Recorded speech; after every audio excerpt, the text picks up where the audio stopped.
ओम श्री गणेशाय नमः। ओम नमो भगवते वासुदेवाय। श्रीमद् भागवत में पंचम स्कंद 8वां अध्याय प्रारंभ करते हैं। भरत जी का मृग के मोह में फंसकर मृग योनि में जन्म लेना।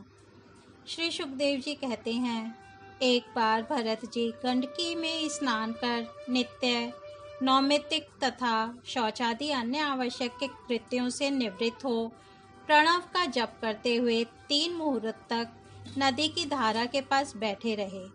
राजन, इसी समय एक हरिणी प्यास से व्याकुल हो जल पीने के लिए अकेली ही उस नदी के तीर पर आई। अभी वह जल पी ही रही थी कि पास ही गरजते हुए सिंह की लोक भयंकर दहाड़ सुनाई पड़ी। हरिण जाति तो स्वभाव से ही डरपोक होती है। वह पहले ही चौकन्नी होकर इधर उधर देखती जाती थी। अब ज्यों ही उसके कान में वह भीषण शब्द पड़ा कि सिंह के डर के मारे उसका कलेजा धड़कने लगा और नेत्र कातर हो गए। प्यास अभी बुझी ना थी, किंतु अब तो प्राणों पर आ बनी थी। इसलिए उसने भयवश एकाएकी नदी पार करने के लिए छलांग मारी। उसके पेट में गर्भ था, अतः उछलते समय अत्यंत भय के कारण उसका गर्भ अपने स्थान से हटकर योनि द्वार से निकलकर नदी के प्रवाह में गिर गया। वह कृष्ण मृग पत्नी अकस्मात गर्भ के गिर जाने, लंबी छलांगे मारने तथा सिंह से डरी होने के कारण बहुत पीड़ित हो गई थी। अब अपने झुंड से भी उसका बिछोह हो गया, इसलिए वह किसी गुफा में जा पड़ी और वहीं मर गई।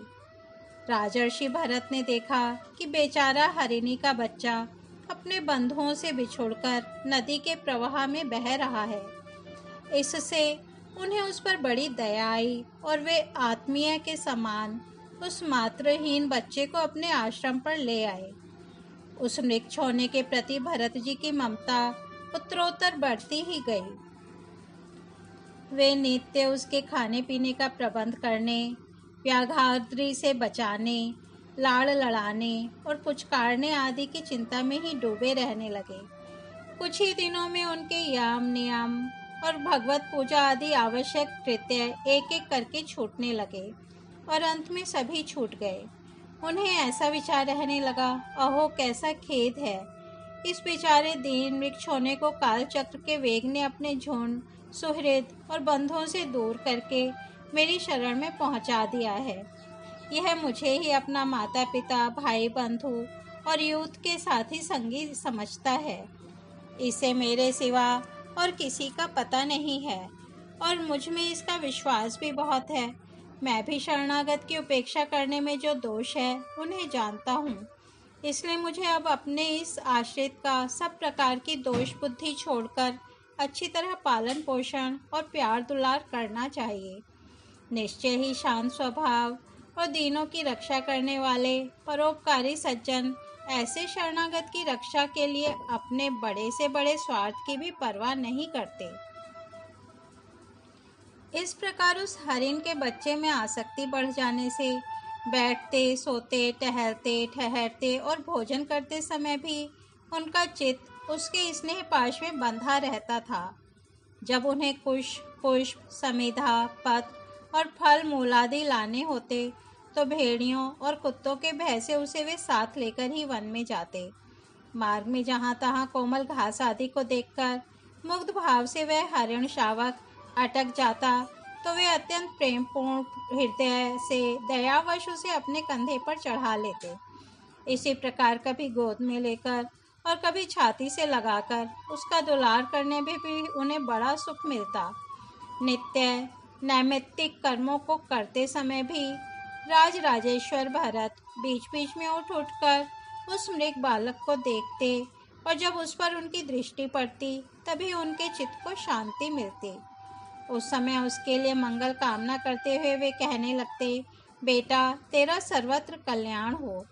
कभी यदि वह दिखाई न देता तो जिसका धन लुट गया हो उस दीन मनुष्य के समान उनका चित्त अत्यंत उद्विग्न हो जाता और फिर वे उस हरिणी के बच्चे के विरह से व्याकुल एवं संतप्त हो करुणावश अत्यंत उत्कंठित एवं मोहाविष्ट हो जाते तथा शोकमग्न होकर इस प्रकार कहने लगते, अहो, क्या कहा जाए। क्या वह मातृहीन दीन मृग शावक दुष्ट बहेलिए की सी बुद्धि वाले मुझ पुण्यहीन अनार्य का विश्वास करके और मुझे अपना मानकर मेरे किए हुए अपराधों को सत्पुरुषों के समान भूलकर फिर लौट आएगा? क्या मैं उसे फिर इस आश्रम के उपवन में भगवान की कृपा से सुरक्षित रखकर निर्विघ्न हरी हरी धूप चढ़ते देखूंगा?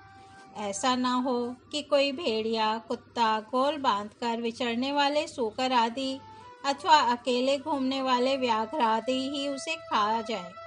अरे, संपूर्ण जगत की कुशल के लिए प्रकट होने वाले वेद त्रयी रूप भगवान सूर्य अस्त होना चाहते हैं, किंतु अभी तक वह मृगे की धरोहर लौटकर नहीं आई। क्या वह हरिण राजकुमार मुझ पुण्यहीन के पास आकर अपनी भांति भांति की मृग शावक कोचित मनोहर एवं दर्शनीय क्रीडाओं से अपने स्वजनों का शोक दूर करते हुए मुझे आनंदित करेगा? अहो, जब कभी मैं प्रणय कोप से खेल में झूठ मूठ समाधि के बहाने आंखें मूंद कर बैठ जाता, तब वह चकित चित्त से मेरे पास आकर जलबिंदु के समान कोमल और नन्हे नन्हे सींगों की नोक से किस प्रकार मेरे अंगों को खुजलाने लगता था।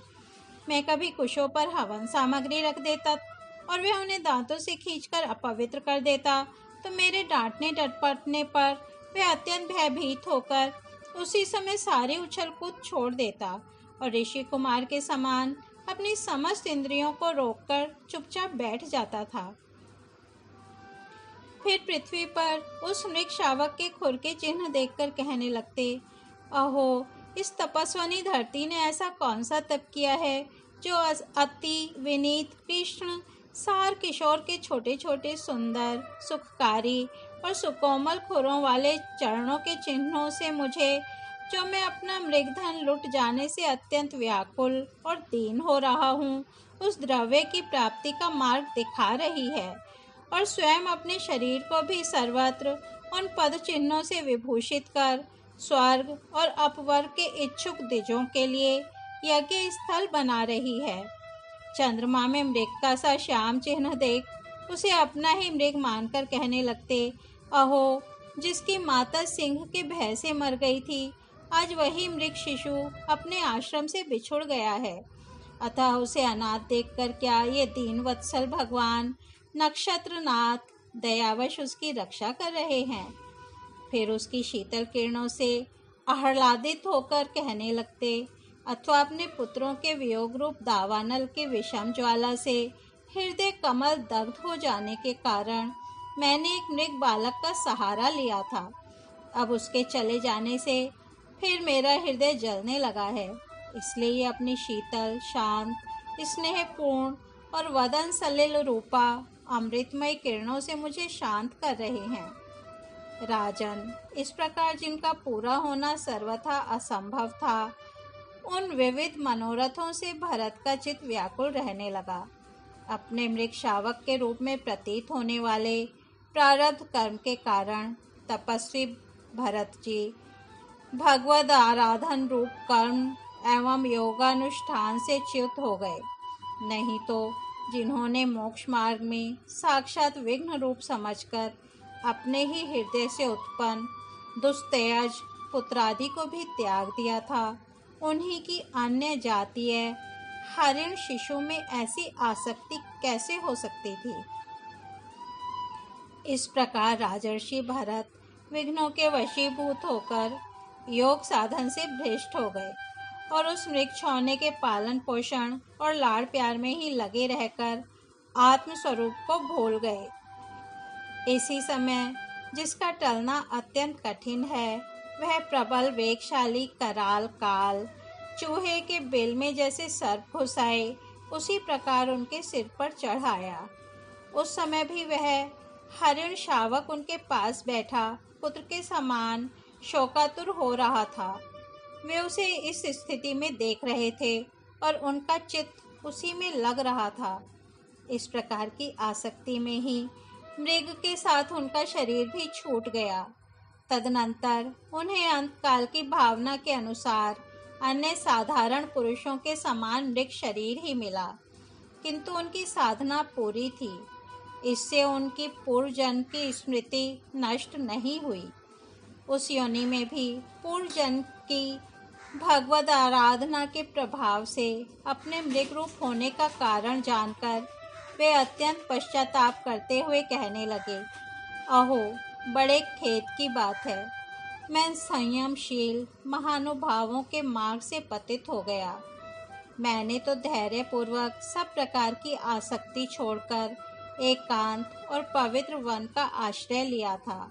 वहाँ रहकर जिस चित्त को मैंने सर्वभूतात्मा श्री वासुदेव में निरंतर उन्हीं के गुणों का श्रवण, मनन और संकीर्तन करके तथा प्रत्येक पल को उन्हीं की आराधना और स्मरण आदि से सफल करके स्थिर भाव से पूर्णतया लगा दिया था, मुझ अज्ञानी का वही मन अकस्मात एक नन्हे से हरिण शिशु के पीछे अपने लक्ष्य से च्युत हो गया।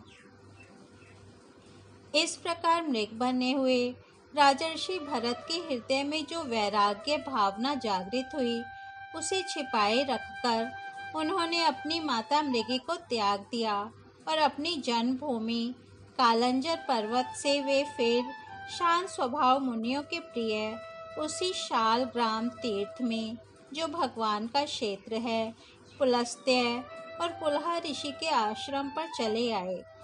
वहाँ रहकर भी वे काल की ही प्रतीक्षा करने लगे। आसक्ति से उन्हें बड़ा भय लगने लगा था। बस अकेले रहकर वे सूखे पत्ते, घास और झाड़ियों द्वारा निर्वाह करते मृग योनि की प्राप्ति कराने वाले प्रारब्ध के क्षय की बाट देखते रहे। अंत में उन्होंने अपने शरीर का आधा भाग गंडकी के जल में डुबोए रखकर उस मृग शरीर को छोड़ दिया। इस तरह श्रीमद् भागवत में पंचम स्कंद 8वां अध्याय समाप्त होता है। कल हम 9वां अध्याय भरत जी का ब्राह्मण कुल में जन्म सुनेंगे। तब तक हम यही विराम देते हैं। हरि ओम तत्सत।